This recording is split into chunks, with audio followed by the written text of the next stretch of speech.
Good morning mga day, this is Basu, yung vlogger, a day in my life as a content creator at age of 13. Kaya naman mapapasabi ka na lang talaga dito ng ay, for the go! Hanggang maaga pa nga lang talaga nung Sunday ay gumising na nga kami, gawa ng meron nga kami pupuntahan. Tingnan nga kaming lahat, kaya naman si Dada nga ay nagluluto na nga, nag-iinit na nga dyan ng mga pagkain. Tutangan pa nga dyan na galing sa birthday nila Tito B-Boy, kaya naman babaunin namin yung for today's video. Di pa man nga panis yung ating tuna pasa na niluto na nakaraan, kaya naman babaunin ko na rin to. Huy, be, sayang to, kailangan naman ibuhog lang sa aso. Ni mama, wag na nga daw ako magpalit ng damit ko, gawa ng malinis pa naman nga daw ito, talaga naman maliligo lang din naman daw ako sa dagat. Pero tagal na rin nga talaga namin hindi nakakapunta sa dagat, kaya naman buti na nga lang talaga ay napabiglaan nga talaga itong pagpunta namin sa dagat. Naman nga, ayan, at papunta na nga talaga kami, huwag na tayo magpaligoy-ligoy pa, baka abutin tayo ng liwana. Tais pa man lang din nga sa mga oras na yan, kaya naman talagang medyo makulimlim nga, tatakot nga kami, baka nga kasi biglang umulan. Paalis na nga kami, dumaan nga kami dito sa Nipaan, tignan nyo naman at medyo mataas nga yung tubig, kaya naman mataas din nga ang tubig sa dagat. Itado lang kasi ito sa dagat, kaya naman kung mataas nga ang tubig sa dagat, eh mataas din nga ang tubig dito sa Nipaan, kung hindi naman nga, eh hindi rin naman. So, talaga sumama sa dagat, gawa na medyo marami nga talaga ang sugat ko ngayon, gawa na lagi nga akong kinakagat ng langgam, kaya naman kailangan ko nga talaga itong ilublob sa dagat para gumaling na. Tuan ko ba kapag meron kasi ako mga katikati or sugat, inilulublob ko nga lang sa dagat at medyo gumagaling na nga siya.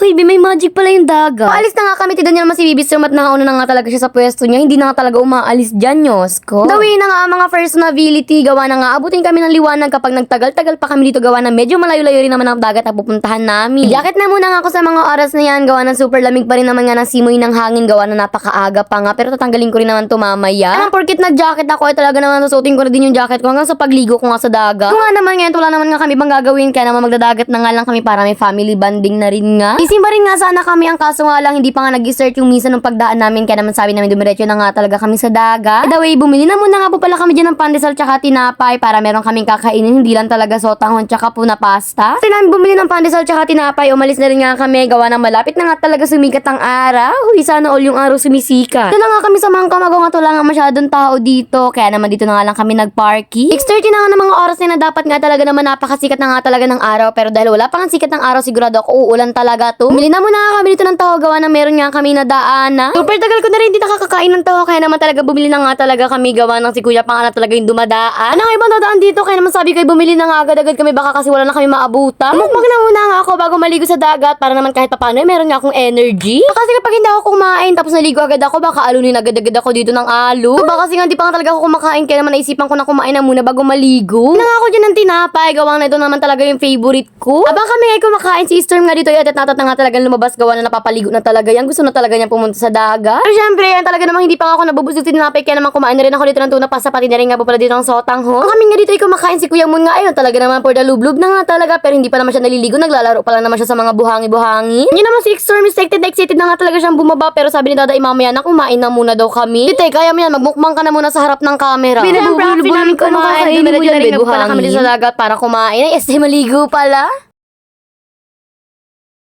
Gusto ko na sana enjoy yung pagligo ko sa gitna, ang kaso nga lang si Baby Storm lagi sumusunod sa akin at wala pa naman ibang magbabantay sa kanya kundi ako pa man lang. Di ako naman hindi pa naliligo si Dada. Ako ba dito kay Storm, gusto sugudin talaga yung dagat. Anong unang dala namin kay Storm sa dagat, talaga naman takot siya, pero ngayon gusto niya na nga talagang lumubog. E paano lulubog, bangka? Ngayon naman nga ayaw magpakapit sa akin, tapos kapag binibitawan ko lagi naman siya nadadala ng alo. Kami enjoy sa pagligo, si Kuya mo na bigla nga dito na patabling, ewan ko ba niya pag yan talaga nabalian dyan ng katawan. Char. Baba na nga po pala dyan si Dada para maligo at para magbantay na rin niya kay Storm. Habang ako naman nga dito ay talaga naman todo sulat nga naman talaga dito ng basudan niyang vlogger, gawa naman picture taking nga daw. Huy, alam mo na vlogger sisters, kailangan mag-upload ng picture. Naman ayan nga, kahit nga pangit yung sulat ko, sabi ni mama ay okay na daw yan.